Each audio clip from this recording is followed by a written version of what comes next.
اللہ الرحمن الرحیم رب اشرح لی صدری ویسر لی امری واحلل عقدۃ من لسانی یفقہوا قولی رب زدنی علما۔ معزز خواتین و حضرات، ابھی مقدمے کے اندر ہم نے تجوید کی تعریف،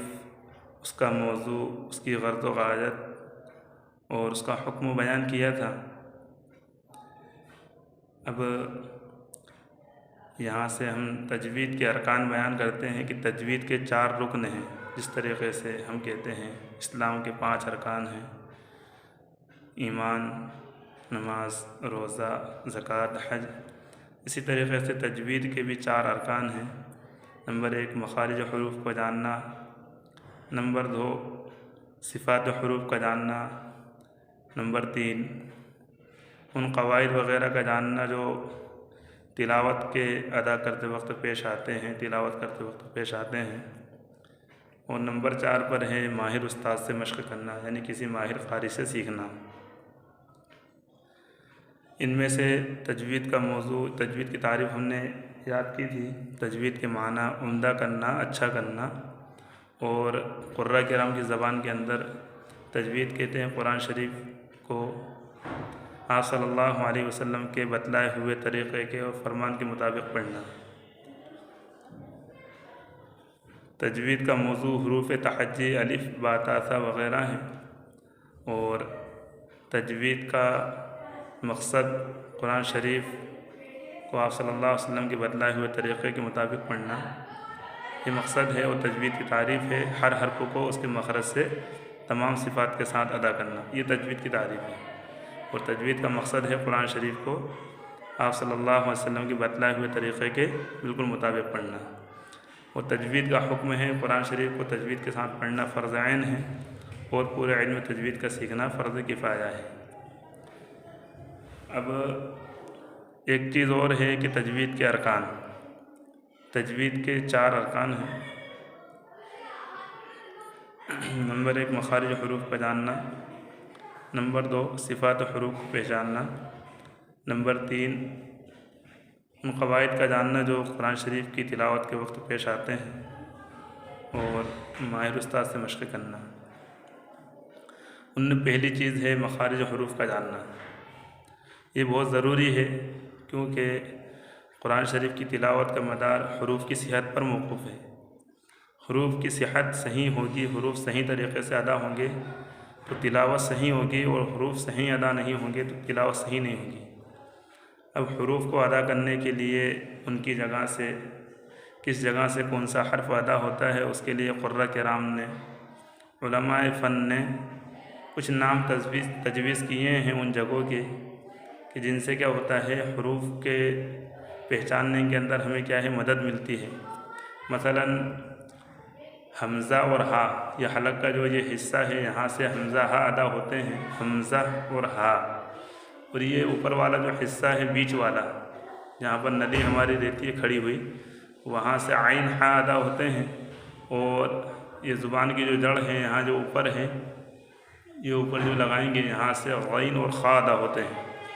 ان کو کہتے ہیں حروف حلقی، یہ 6 ہیں، یہ حلق سے ادا ہوتے ہیں۔ حمزہ ہا، عین ہا، غین خا، یہ کیا ہے حلق سے ادا ہوتے ہیں، لہذا ان کو کہا جاتا ہے حروف حلقیہ۔ اب زبان کی جو جڑ ہے، اس زبان کی جڑ کو اس کے بالمقابل اوپر کے تالو سے لگائیں گے تو وہاں سے قاف، جو بڑا قاف ہے وہ ادا ہوگا، اور زبان کی جڑ سے جو اگلا حصہ ہے منہ کی طرف والا، اس کو کیا ہے اس کے بالمقابل تالو میں لگائیں گے تو اس سے چھوٹا کاف ادا ہوگا۔ ان کو حروف لحاتیہ کہا جاتا ہے، یعنی یہ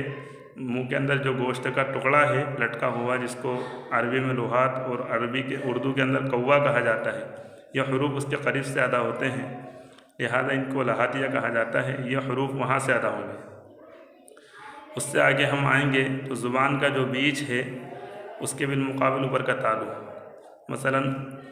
یہ زبان کا جو بیچ ہے اور اس کے بالمقابل جو تالو ہے اوپر کا، جس پر سرخ چمڑی جس کو کہتے ہیں، جس پر چٹائی کے مانند ابھری ہوئی لکیریں ہیں، زبان کے بیچ کو اس کے بالمقابل تالو سے لگائیں گے تو اس سے جیم، شین اور یا یہ 3 حرف ادا ہوں گے۔ پھر اس سے آگے ہم آئیں گے تو زبان کی نوک، یہ والی نوک، اس کو زبان کے یعنی دانتوں کے ان جڑوں کے اندر لگائیں گے تو اس سے 3 حرف ادا ہوں گے، تا، دال، طا، طا۔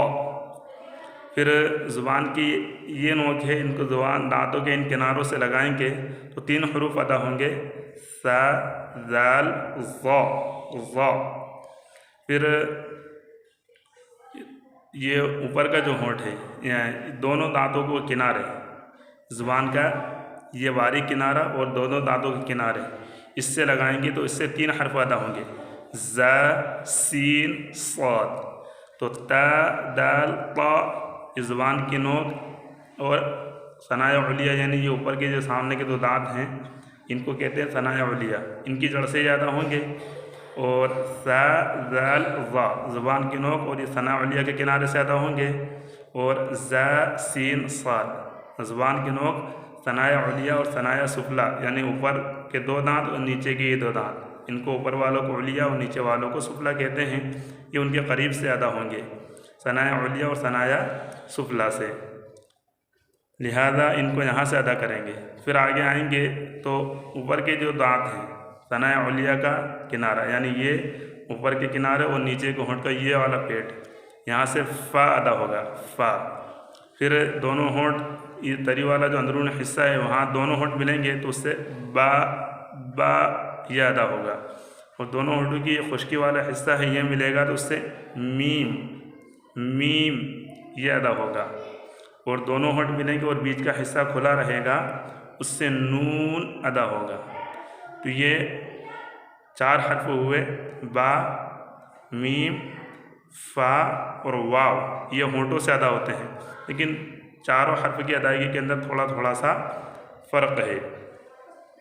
اب آئیں گے زبان کے اس کنارے میں، یہ پوری جو زبان ہے، زبان کی جو پوری کروٹ ہے اس کو کروٹ کہا جاتا ہے، یعنی سائٹ والا پہلو جس کو طرف بھی کہتے ہیں۔ اور طرف یعنی ایک کتاب ہے، میں ابھی آپ کو بتا دیتا ہوں،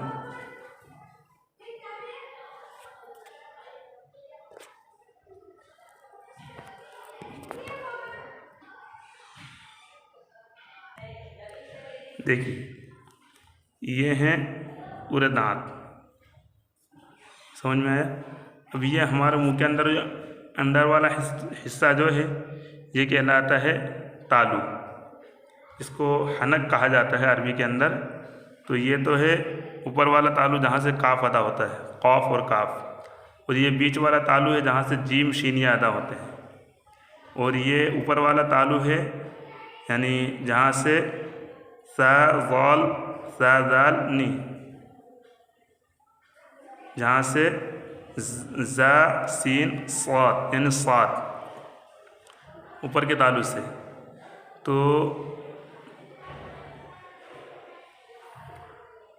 یہ جو ہے یہ والا حصہ یہاں سے قاف، یہاں سے جیم، شین، یا، اور یہ جو اوپر کا تالو ہے یہاں تالو سے نہیں بلکہ زبان کے جو یہ اوپر کے جو دانت ہیں ان کے اوپر بھی مسوڑے سے زا، سین، صاد ادا ہوگا۔ اور یہ جو اوپر والا تالو ہے اس سے 3 حرف ادا ہوں گے، ایک تو لام، دوسرا نون اور تیسرا را۔ یہاں سے زا، سین، صاد ادا نہیں ہوں گے، زا، سین، صاد تو یہ اوپر کے جو بتانے کے اندر تھوڑا سا ہوا ہے، اس لیے معافی چاہتا ہوں کہ یہ جو 2 دانت ہیں، اس دانت کا یعنی اوپر والے دانتوں کا کنارہ اور نیچے والے جو دانت ہیں ان کا کنارہ، یہ 2 دانت آپس میں ملیں گے اور زبان کا یہ باریک کنارہ ملے گا تو اس سے زا، سین، صاد یہ 3 حرف ادا ہوں گے، اور زبان کا یہ کنارہ لو یا یہ کنارہ لو، اس کنارے کو اوپر جو مسوڑے ہیں یہ جو مسوڑا ہے یہاں لگائیں گے اوپر کے دانتوں میں ساتھ، اور ساتھ میں اس مسوڑے سے لگائیں گے تو یہاں سے 3 حرف ادا ہوں گے، لام، نون اور را۔ یہ 3 حرف کیا ہے؟ زبان کی سائڈ والے کنارے سے اور اوپر کے دانتوں کے مسوڑے، یہ سامنے یہ دانت دکھ رہے ہیں، یہ دانت، ان دانتوں سے لام، نون، را ادا ہوں گے۔ پھر بچ رہا ہے زبان کی کروٹ، یعنی یہ والا حصہ، دیکھو یہ زبان ہے، یہ کیا ہے؟ زبان ہے، یہ پوری یہ طرف اس کو کہا جاتا ہے زبان کا کنارہ، جس کو کہتے ہیں نا طرف یعنی کروٹ، یہ پوری کی پوری یہاں سے لے کر کے یہاں تک یہ کروٹ ہے، یہ اوپر کے ڈاڑوں سے یعنی یہاں سے لگے گی، یہاں ان 4-5 ڈاڑوں کے اندر یہ لگے گی، یہاں سے لے کر کے یہ 5 ڈاڑ جو آپ کو دکھائی دے رہی ہیں یہاں یہ والا حصہ لگے گا زبان کی کروٹ کا، تو یہاں سے غاد ادا ہوگا، کیا؟ غاد، یعنی زبان کی جڑ اوپر کے تالو کو لگے گی، اوپر کا تالو کہاں؟ یہاں، یہ زبان کی جڑ یہاں لگے گی، اور ساتھ میں کیا ہے کہ زبان کی یہ کروٹ ہے ان دانتوں کو لگے گی، تو اس سے غاد ادا ہوگا۔ تو بہرحال یہ حروف یہاں سے ادا ہوں گے، ان حروف کو صحیح ادا کرنے کے لیے ہمیں کیا ہے ان کے مخرج کی کیا ہے مخرج یاد کرنے پڑیں گے، اور ان مخارج اور ان حروف کی کیا ہے ہمیں مشق کرنی پڑے گی۔ تو سب سے پہلے کیا ہے کہ ہم جس حرف کا مخرج معلوم کریں گے اس کو ساکن کر دیں گے یا اس کو مشدد کریں گے، اور اس کو ساکن یا مشدد کر کے اس سے پہلے حمزہ لا کر کے ادا کریں گے، یعنی حمزہ کے اوپر زبر لائیں گے۔ جیسے مثلا ہمیں با کا مخرج معلوم کرنا ہے کہ با ادا کہاں سا ہوتا ہے، تو ہم پڑھیں گے با، بو، بی، اب یہاں آواز ٹھہر گئی دونوں ہونٹوں، اب تو دونوں ہونٹوں پر آواز ٹھہر گئی تو گویا اس سے با ادا ہو رہا ہے۔ تا، تو، تی، ات، دیکھیے زبان کے نوک اور یہ ثنا علیہ جو اوپر ہیں اس کے دانتوں کی جڑ سے تا ادا ہو رہا ہے۔ سا، سو، سی، اس، یہاں سے سا ادا ہو رہا ہے۔ جا، جو، جی، اج، یہاں سے کیا ہے جیم ادا ہو رہا ہے۔ حا، حو، حی، اح، یہاں سے حا ادا ہو رہا ہے۔ خا، خو، خی، اخ، یہاں سے خا ادا ہو رہا ہے۔ دا، دو، دی، اد، زبان کے نوک ثنا علیہ کے کنارے سے کیا ہوتا ہے جڑ سے دال ادا ہو رہا ہے۔ ذ، ذو، ذی، اذ، یہ اس کنارے سے دال ادا ہو رہا ہے۔ تو یہ حروف کیا ہے اس طریقے سے ہم پڑھتے جائیں گے، را، رو،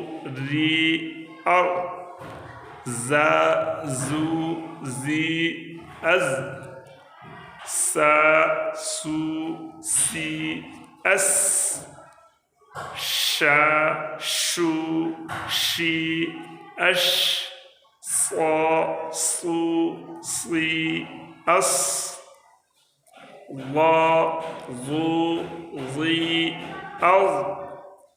طا، طو، طی، اط، ظا، ظو، ظی، اظ، عا، عو، عی، اع،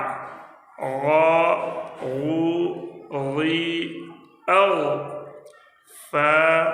فو، فی، اف، قا، قو، قی، اق، کا، کو، کی، اک، لا، لو، لی، ال، ما، مو، می، ام، نا، نو، نی، ان، وا، وو، وی، او، آ، او، ای، ا، ہا، ہو، ہی، اہ، یا، یو، یی، ای، ان کو کہتے ہیں حروف تہجی۔ ان حروف کی ادائیگی کے لیے کیا ہے ہم پہلے اس حرف کو بولیں گے، مثلا با تو اس کو حرکت کے ساتھ بولیں گے، اس کے بعد الف لگائیں گے، یعنی با الف زبر با، با واو پیش بو، با یار زیر بی، اس طریقے سے با، بو، بی بولیں گے۔ پھر حمزہ لائیں گے با سے پہلے، با کو ساکن کریں گے اور با سے پہلے حمزہ لائیں گے، تو پڑھیں گے اب، تا، تو، تی، ات، اس طریقے سے ہم مشق کریں گے تو انشاءاللہ ہماری حروف کی ادائیگی صحیح ہوگی اور ہماری مشق صحیح ہوگی۔ بس ان حروف کی کیا ہمیں کافی حد تک مشق کرنے کی کوشش کرنا ہے اور محنت کریں گے، کوشش کریں گے تو انشاءاللہ کیا ہمیں کامیابی ملے گی، حروف کی ادائیگی صحیح ہوگی، اور حروف کی ادائیگی صحیح ہو جائے گی تو انشاءاللہ قواعد اور تجوید وغیرہ کے متعلقہ جو چیزیں ہیں وہ آپ کو انشاءاللہ وقتاً فوقتاً بتاتے رہیں گے۔ اللہ تعالی ہمیں آپ کو علم نافع کی دولت سے مزید مالا مال فرمائے اور تعالی ہمیں حیات علم سے وابستگی نصیب فرمائے، سیکھنے کی و سکھانے کی اخلاص کے ساتھ توفیق نصیب فرمائے، آمین۔